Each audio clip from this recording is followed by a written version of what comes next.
Hello everyone, welcome back to my YouTube channel. तो मैं आपके लिए लेकर आ गई हूँ एक और इम्पॉर्टेंट वीडियो, जो कि आपका कल एग्ज़ाम है। तो उस चीज़ के लिए इम्पॉर्टेंट वीडियो है, इम्पॉर्टेंट क्वेश्चन है। तो चलिए वीडियो को स्टार्ट करते हैं। इससे पहले मैं और भी इम्पॉर्टेंट क्वेश्चन और आंसर दे चुकी हूँ और इम्पॉर्टेंट क्वेश्चंस भी दे चुकी हूँ। तो चलिए शुरू करते हैं। What is the concept of youth, यानी कि कॉन्सेप्ट क्या है यूथ का, यूथ होता क्या है। तो चलिए हम इसको अच्छे से समझते हैं। Youth is the time of life when one is young. The word youth can also mean the time between childhood and adulthood maturity, but it can also refer to one's peak in terms of health or the period of life known as being a young and adult. तो पहले बात करते हैं youth. Youth क्या होता है, यानी कि जैसे कि नौजवान। जो और इसका जो टाइमिंग होता है 15 से लेके 24 तक होता है, यानी कि यूथ उसी को कहते हैं। यंग यानी कि न्यू, जवान, तो उसी को कहते हैं। और इसके अंदर बहुत सारे चेंजेस आते हैं। अडोलसेंस भी इसके अंदर आता है। डेवलपमेंट हर चीज़ जो है इसके अंदर ही एक पर्सन की होती है, एक इंडिविजुअल की होती है। तो यूथ वर्ड जो है डिराइव्ड कहाँ से हुआ है, बात करते हैं। यूथ वर्ड जो है ओल्ड इंग्लिश, दो वर्ड से ड्राइव हुआ है, दो वर्ड को मिलकर हुआ है। डेफिनेशन आप लिख देना कि youth word is derived from old English and Sanskrit word युवान से हुआ है। ओल्ड इंग्लिश और संस्कृत वर्ड से हुआ है, और ये दो वर्ड को मिलाकर बना हुआ है, संस्कृत वर्ड और ओल्ड इंग्लिश वर्ड, जिसका मतलब होता है new, fresh, youthful, young, recent. यानी कि जो न्यू होता है, आप कामा लगा देना, इसमें कामा नहीं लगाया मैंने। न्यू के आगे कामा, फ्रेश अलग है, यूथफुल और यंग और रिसेंट सभी में कामा लगा देना, ठीक है। तो ये इसका मतलब होता है। Youth also define as the appearance, freshness, vigor, vigor, spirit, etc. तो characteristics of one who is young. Oxford English dictionary define, जो ऑक्सफोर्ड इंग्लिश डिक्शनरी है वो डिफाइन करती है यूथ के बारे में कि as being young early part of life, specially adolescence. इस टाइम पे अडोलसेंस जो है होता है, मैंने अभी बताया आपको कि यूथ में जब 14 टू 5 मतलब 14-15 के बाद जो है अडोल्स मतलब ये पीरियड आपका स्टार्ट हो जाता है, जो कि चेंजेबल होता है लाइफ में। इसी में आप सीखते हैं। सो मतलब जितनी भी लाइफ में अच्छा बुरा सब कुछ जो है इसमें बहुत ज़्यादा डेवलप होती है एक बच्चे की।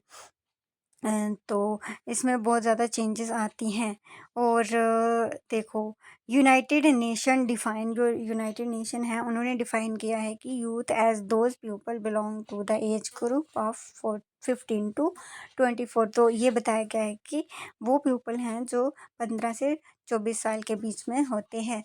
तो जैसे कि आपको पता है, हमें घर वाले भी बोलते हैं कि इस टाइम पे जो है बच्चा बिगड़ सकता है, अच्छी राह पे भी जा सकता है और बुरी राह पे भी जा सकता है। जैसी संगति होगी वैसे ही ढल जाता है।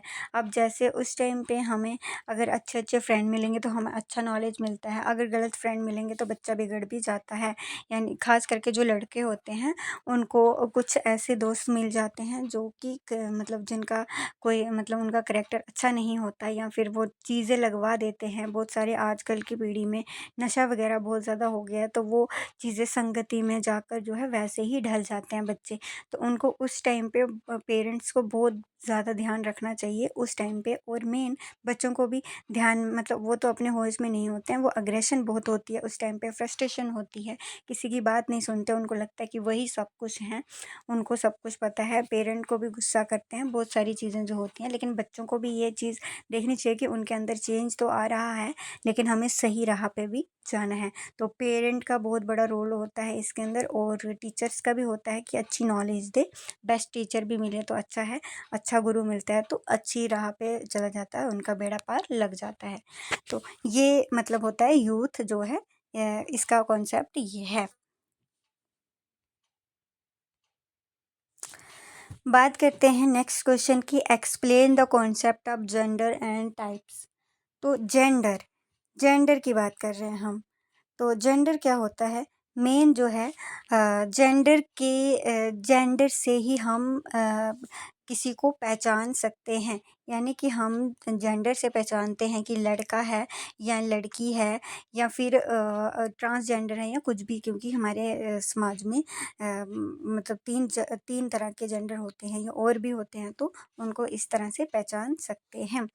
Gender include the social, psychological, cultural and behaviour, behaviour से भी पता चलता है, aspect of being a man, women और अदर जेंडर आइडेंटिटी, अगर अदर जेंडर आइडेंटिटी है तो वो भी पता चलता है, depending on the context. This में include sex based social structure and gender expression, ये सेक्स बेस के मतलब उसके बेस पे हम पहचान सकते हैं। एक जेंडर, एक लिंग की वजह से पहचान सकते हैं कि क्या मतलब लड़का है या लड़की है, या आगे फिर डेवलप होता है। जो ट्रांसजेंडर है उनकी पहले पहचान नहीं हो पाती है, बाद में उनका पता चलता है, उनकी चेंजेस आती है, उनको बिहेवियर में चेंज आता है। तो बहुत सारे जैसे लेस्बियन होते हैं, कुछ कुछ मतलब अलग अलग ये भी आते हैं हमारे समाज में। भगवान ने सबको बनाया है अलग अलग तरह से, सब जेंडर होते हैं जिससे पहचानता है। इवन कि सिर्फ ह्यूमन बीइंग ही नहीं, जितने भी जीने वाले मतलब जानवर हैं या कौन है, सब मतलब जितने भी जीव जंतु हैं, सबकी जो है जेंडर से, जेंडर उनके लिंग से पहचान होती है कि वो क्या है, उनके बिहेव से, उनके जो मतलब उनका एक्सप्रेशन कैसे रहते हैं। जो जीव जंतु है तो उनको भी एक लिंग से पहचानते हैं कि ये जैसे मान लो डॉग है या फिर उसकी फीमेल डॉग है, तो उनको कैसे पहचानते हैं, लिंग की वजह से ही पहचानते हैं। तो ये चीज़ें होती हैं जो कि हमें पहचान होती है, उसी को कहते हैं जेंडर, मतलब सेक्स की वजह से हम पहचानते हैं क्या उनका सेक्स है। तो ये 4 टाइप का यहाँ पे बता रखा है, 4 टाइप्स का जेंडर। अगर पूछेंगे 4 टाइप का जेंडर बताएं, तो उसमें आपने ये बता देना है मैस्कुलाइन जेंडर और feminine gender, neuter gender and common gender. तो ये 4 टाइप के आपने पॉइंट्स जो है याद कर लेने हैं। जो मैस्कुलाइन जेंडर है, it is used to denote a male subtype, जो मेल है सब टाइप। एग्जाम्पल आर जैसे किंग है, मैन है, बॉय है, फादर है, कॉक है, बुल है, फॉक्स है, एक्सेट्रा। मतलब इसमें एनिमल को भी ऐड किया है, यानी कि इस टाइप के होते हैं। अब फीमाइन की बात करें, जैसे फेमिनाइन की बात करें, तो it is use to denote the female, वो मेल को डिनोट करता है और बताता है, मेल के बारे में बताता है कि लड़का मतलब बॉय है, कैसे उसकी पहचान होती है। तो ये फीमेल के बारे में बताता है, डिनोट करते हैं सब टाइप। एग्जाम्पल जैसे कि क्वीन है, मतलब क्वीन, वीमेन, गर्ल, मदर, हैन, मदर हैन, काउ,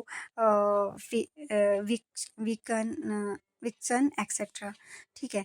तो न्यूटर जेंडर की बात करते हैं, यहाँ पे क्या है, it is use to denote non living and lifeless thing. यहाँ पे नॉन लिविंग थिंग्स और लाइफलेस थिंग्स होती हैं, जो कि न्यूट्रल मीन नीदर, मतलब कुछ भी नहीं, which is neither mail or female. For example जैसे टेबल, हेयर, सिटी एक्सेट्रा। इसमें जो है सब कुछ बता रहा है, living and non living things में 4 टाइप की होती हैं। एक मेन जो है आपका जो है मैस्कुलाइन जेंडर और फेमिनाइन जेंडर ही बताता है, एक लड़की के बारे में पहचान और लड़के के बारे में पहचान। फिर जो न्यूटन होता है वो नॉन लिविंग थिंग की पहचान बताता है। Common gender, it denote either a male or female sex, for example teacher, student, cousin, parent etcetera. Common जो है वो सबकी जो है पहचान बताता है। कॉमन जेंडर जो है सबको देख के पहचान लेते हैं। तो ये 4 टाइप के जो है जेंडर हैं। एक क्वेश्चन जो है ये भी पूछा गया है कि व्हाट इज़ जेंडर स्टीरियोटाइपिंग। तो इसके बारे में जो है अगर आपको आ जाता है तो आपने ये उतार लेना है, ये लिख लेना है। तो इसके साथ और भी क्वेश्चन पूछा जाता है, इसीलिए मैंने छोटा-सा ही ये बताया है कि स्टीरियोटाइपिंग भी पूछा जाता है।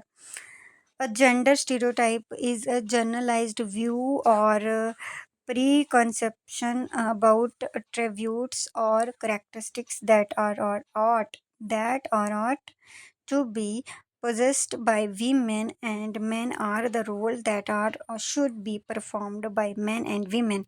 Gender stereotype can be both positive and negative. For example, women are nurturing or women are weak.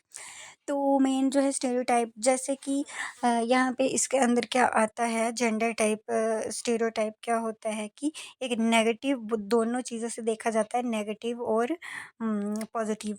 यहाँ पे जो है जब भी कोई जैसे अब बच्चा होता है, लड़की हुई या लड़का हुआ, सबके अलग अलग तरह के परिवर्ष किया जाता है, उनको जो है पाला जाता है, उनको सिखाया जाता है। लड़की होगी तो उसको उसी हिसाब से सिखाया जाता है। बहुत सारे मतलब रूढ़िवादी लोग हैं जो लड़कियों को चाहते हैं कि वो किचन में ही काम करे, ज़्यादा उनको सिखाया जाता है कि तुम्हें ऐसे कपड़े पहनने हैं या इस तरह से रहना है, ज़्यादा बातें नहीं करनी है, ज़्यादा हंसना नहीं है, वगैरह वगैरह।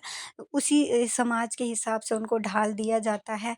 और बहुत सारे लोगों तो मतलब डिस्क्रिमिनेशन करते हैं बेटियों के साथ, उनको अच्छे से खाना नहीं देते या फिर उनको स्टडी नहीं करवाते हैं। बहुत सारी चीज़ें जो है इसके अंदर आती हैं, जो कि इसमें जैसे कि यहाँ पे बताया है कि वीमेन वीक है या क्या है, ये पहचान करवाता है।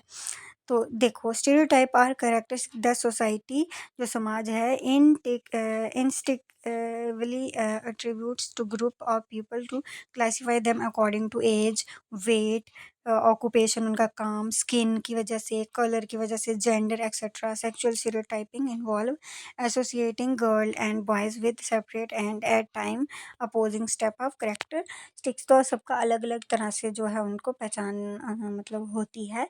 तो उनके बेस पे उनको देखा जाता है, उनको उसी तरह से पालना-पोसना होता है, उसी तरह से उनको देखा जाता है। ये रूढ़िवादी मतलब स्टीरियोटाइप का मतलब ही होता है रूढ़िवादी, ठीक है? स्टीरियोटाइप का मतलब यही होता है। तो स्किन की वजह से बेस पे देखा जाता है, कलर के मतलब कलर क्या है स्किन का, जेंडर की वजह से, वेट क्या है, तो उसी हिसाब से ऑक्यूपेशन, काम क्या है उनका, उसी नज़र से उसको व्यक्ति को, इंडिविजुअल को देखा जाता है, उसकी आइडेंटिटी को देखा जाता है। तो ये इसका छोटा सा मीनिंग था। आई होप वीडियो अच्छी लगी, लाइक कीजिए, चैनल को सब्सक्राइब कर दें। Okay, bye bye.